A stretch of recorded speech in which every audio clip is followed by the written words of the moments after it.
एक सवाल हमसे किया गया है कि मार्केट में हो सकता है क्रैश आए, एआई बबल बस्ट हो या यूएस इकोनॉमी को लेकर बुरी बुरी न्यूज़ेस आ रही, तो हो सकता है वहां से कुछ डाउनटर्न शुरू हो जिसका इफेक्ट इंडिया पे भी है, ग्लोबली भी है। तो मैं अपने पोर्टफोलियो को कब एग्जिट कर रहा हूं, वो पूछा गया है मेरे से, सरकाज़्म मारा गया है, कमेंट किया गया है एक तरीके से। और मैं रियल में इसका जवाब दूंगा, सही जवाब दूंगा कि कब मैं पोर्टफोलियो खाली करूंगा। बस उससे पहले दो अपडेट है वो मैं आपको देता हूं। सबसे पहले तो 36 म्यूचुअल फंड स्कीम्स हैं जिन्होंने मार्केट के अंदर में 25 इयर्स कंप्लीट कर चुके हैं। मतलब नवंबर 2000 में 36 म्यूचुअल फंड स्कीम्स थे, equity, proper equity, hybrid debt वगैरह नहीं, प्रॉपर इक्विटी 36 स्कीम्स थे जो कि अभी भी मार्केट के अंदर में जिंदा है, अवेलेबल है। और इन 36 के 36 स्कीम्स ने अगर 10,000 की एसआईपी नवंबर 2000 में स्टार्ट की गई होती इनमें से किसी भी एक के अंदर में, तो 1 करोड़ से ऊपर का कॉर्पस बनाया है। इसके अलावा ये जो सारी की सारी स्कीम्स हैं, इसमें जो सबसे ज्यादा रिटर्न दिए हैं वो दिए हैं निप्पॉन के मिड कैप फंड ने, जो कि 22% का रिटर्न रहा है नवंबर 2000 से नवंबर 2025 तक का। एंड जो सबसे बुरा रिटर्न रहा है वो रहा है LIC के फ्लेक्सी कैप फंड का, 11 पॉइंट समथिंग का रिटर्न है, 11% प्लस का रिटर्न है। फिर भी इसने भी 10,000 की एसआईपी को 1 करोड़ से ऊपर बना दिया है। अब यहाँ पे बनाया कितना है, पैसा कितना इन्वेस्ट किया गया, ये तो भाई जो जितना इन्वेस्ट करेगा उसका उतना बनेगा। बट समझने की चीज ये है कि जो बुरे से बुरा परफॉर्मिंग फंड है, जो 36 स्कीम में से सबसे बुरा परफॉर्मिंग रहा है, उसने भी ऑलमोस्ट 11% का जो परफॉर्मेंस है वो दिखा दिया है। और जो अच्छा था वो तो बहुत ही अच्छा था। अगर हम म्यूचुअल फंड्स इक्विटी के अंदर ना इन्वेस्ट करके दूसरे जगह पे इन्वेस्ट किए रहते 2000 में, तो हमारा एवरेज रिटर्न जो है अभी वो डबल डिजिट में भी नहीं रहता। चाहे कहीं भी हम इन्वेस्ट किए होते इक्विटी को छोड़ के, डबल डिजिट में भी नहीं रहता। और ऐसा तो है नहीं कि किसी ने म्यूचुअल फंड के अंदर भी इन्वेस्ट किया तो सिर्फ बस LIC के फ्लेक्सी कैप में इन्वेस्ट करके छोड़ दिया होगा। लोएस्ट रिटर्न वाला जो म्यूचुअल फंड है, मान लो 3-4 भी म्यूचुअल फंड होंगे, तो जो सबसे बुरा है तो एक अच्छा भी होगा, फिर एक एवरेज भी होगा। तो कुल मिला के बुरे हालात में भी, जबकि सिर्फ स्मॉल कैप की बात नहीं हो रही, मिड कैप वाले ने तो ऊपर गया है, लेकिन 2000 के टाइम पे कोई स्मॉल कैप फंड नहीं था, इसलिए कोई नहीं है यहाँ पे लिस्ट में। और ये जो है फ्लेक्सी कैप वगैरह फंड होकर भी 11% से ऊपर का रिटर्न है। और 3-4 अगर मिक्स्ड फंड लार्ज में भी रहेगा, लार्ज, फ्लेक्सी, मिड, ये सब मिला के कॉन्ट्रा वगैरह, SBI का कॉन्ट्रा फंड भी है इस लिस्ट में, ये सब मिला के तो भी 13-14%, 15% तक का इजीली रिटर्न मिल गया है इन्वेस्टर्स को, जबकि लार्ज टाइप ऑफ इन्वेस्टिंग है। तो ये चीज है। और इसके अलावा कहीं और जाते हैं डेट वगैरह में, FD वगैरह में, तो हमें कितना मिल रहा समझ ही लो कि जो लोएस्ट परफॉर्मिंग फंड है उतना भी परफॉर्मेंस नहीं मिल पाती। इसीलिए कहता हूं कि इक्विटी के अंदर लंबे समय का अगर है गोल कोई, तो इन्वेस्टमेंट इक्विटी के अंदर करना चाहिए। नेक्स्ट अपडेट हमारे पास निकल के आती है कि यहाँ पे सेबी ने एक अपडेट दिया, रिपोर्ट्स है कि जो अभी एक्सपेंस रेशियो को कैप करने के लिए, एक्सपेंस रेशियो घटाने के लिए, इन सब के लिए जो सेबी ने कंसल्टेशन पेपर जारी किया था, तो उस पर बवाल तो हो ही रहा है। यहाँ पे सेबी की तरफ से एक न्यूज आई है कि वो म्यूचुअल फंड हाउसेस के साथ बातचीत करने के लिए तैयार है, मतलब डिस्कशन करने के लिए। डिस्कशन होगा और डिसाइड किया जाएगा जो कैप ब्रोकरेज फीस पे सेबी लगा रही है उसको थोड़ा सा वो छूट दे सकती है, उसको थोड़ा सा वो बढ़ा सकती है। मतलब म्यूचुअल फंड की आपत्ति है कि जितना सेबी कह रही है कि आप ज्यादा से ज्यादा इतना ही ब्रोकरेज फी पे कर सकते हो, तो उतने ब्रोकरेज फी में फिर AMC का काम नहीं चल पाएगा, वो कह रही है।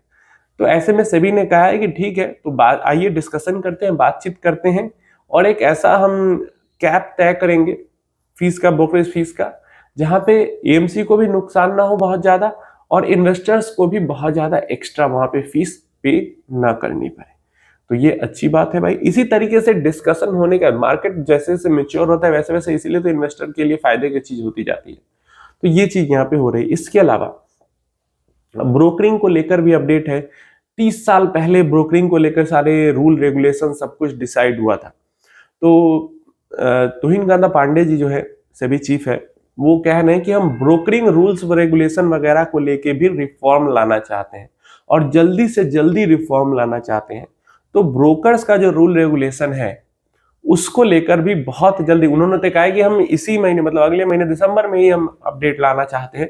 लेकिन देखते हैं कब तक आ पाता है, लेकिन आएगा जरूर। ब्रोकर्स को लेके नए सिरे से रूल्स रेगुलेशन आएंगे, जो कि उम्मीद है अब आएंगे नए तो और बेहतर पहले से हो सकते हैं और बेटर हो सकते हैं और सेफ गार्ड करेंगे इन्वेस्टर्स को।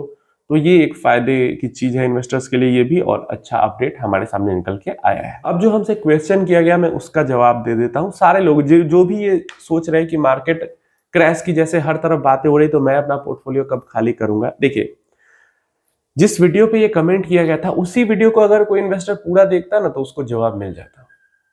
क्यों मिल जाता? कि मैं मार्केट क्रैश मैंने क्या कहा है पोर्टफोलियो के बारे में, कि हर पॉइंट ऑफ टाइम अभी जो समय गुजर रहा है इस पॉइंट ऑफ टाइम पे भी हमारा पोर्टफोलियो का एलोकेशन एसेट का ऐसा होना चाहिए कि अगले 3 साल तक मेरा इक्विटी म्यूचुअल फंड निगेटिव में रहे, जीरो रिटर्न रहे, या 25% नीचे चला जाए, फिर वो रिकवर होते होते 3 साल 4 साल 5 साल लग जाए, तो भी हमारे जिंदगी पे कोई असर नहीं होना चाहिए। मैंने बार बार ये चीज कही है। तो अगर मेरा एसेट एलोकेशन ऐसा है कि अगले 5 साल तक का पैसा मेरा डेट के अंदर पड़ा हुआ है, उसके आगे का पैसा मेरा इक्विटी के अंदर पड़ा हुआ है, तो फिर आज के टाइम पे अगर 50% 80% का भी क्रैश आ जाता है तो मुझे क्या फर्क पड़ता है। लॉन्गेस्ट रिकवरी टाइम भी रही है जो हिस्ट्री में, वो 5 6 7 साल में रिकवर हो गया मार्केट, तो मुझे क्या फर्क पड़ता है, क्योंकि जो क्रैश आएगा उसमें मेरा इक्विटी का पैसा नीचे जाएगा और जो मेरा नियर टर्म का पैसा है वो मैंने डेट के अंदर डाल रखा है, डेट तो नीचे जाएगा नहीं, वो तो फिक्स्ड होता है ऑलमोस्ट। तो फिर क्यों मैं परेशान हूं और क्यों मैं अपना पूरा पोर्टफोलियो का पैसा निकाल के कैश पे बैठ जाऊं, क्यों बैठ जाऊं?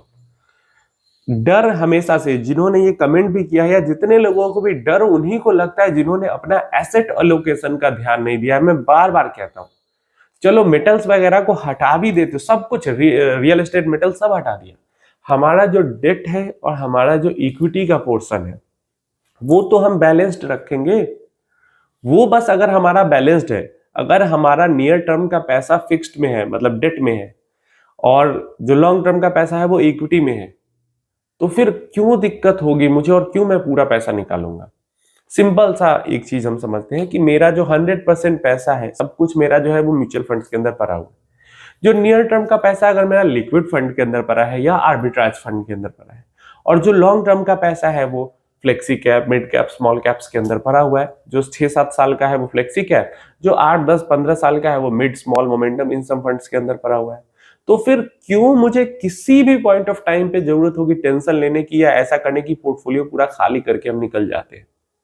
100% भगवान तो हम है नहीं कि प्रेडिक्ट कर लेंगे कि इसी पॉइंट से गिरेगा और इसी पॉइंट से उठेगा कि हम 100% निकाल ले फिर 100% डाल देंगे। आप एक नॉर्मल इंसान हो, उसमें भी आप एक रिटेल इन्वेस्टर हो, कोई HNI नहीं हो, कोई DIA FIA नहीं हो कि आपके पास बहुत ज्यादा एक्सेस है सब चीजों का। आपके पास सबसे लास्ट में क्रैश की भी न्यूज आएगी, सबसे लास्ट में। तो इसलिए आप बस इतना कर सकते हो, आपके पास एक ही पावर है, अपने एसेट एलोकेशन को सही रखना और आराम से बैठना। इसके अलावा आप कुछ नहीं कर सकते। आपका अगर कोई ऐसा गोल है जो कि कुछ सालों में एकदम नजदीक, अंडर 5 इयर्स आ चुका है, 3 इयर्स, मतलब आज से 2 साल 3 साल बाद पैसा निकालना, पैसा इक्विटी से डेट में मूव कर देना शुरू कर देना चाहिए आपको। कितनी बार मैं बोल चुका। तो एसेट एलोकेशन का ध्यान रखोगे तो इस तरीके के कमेंट करने की जरूरत नहीं पड़ेगी और इस तरीके का डर भी नहीं लगेगा।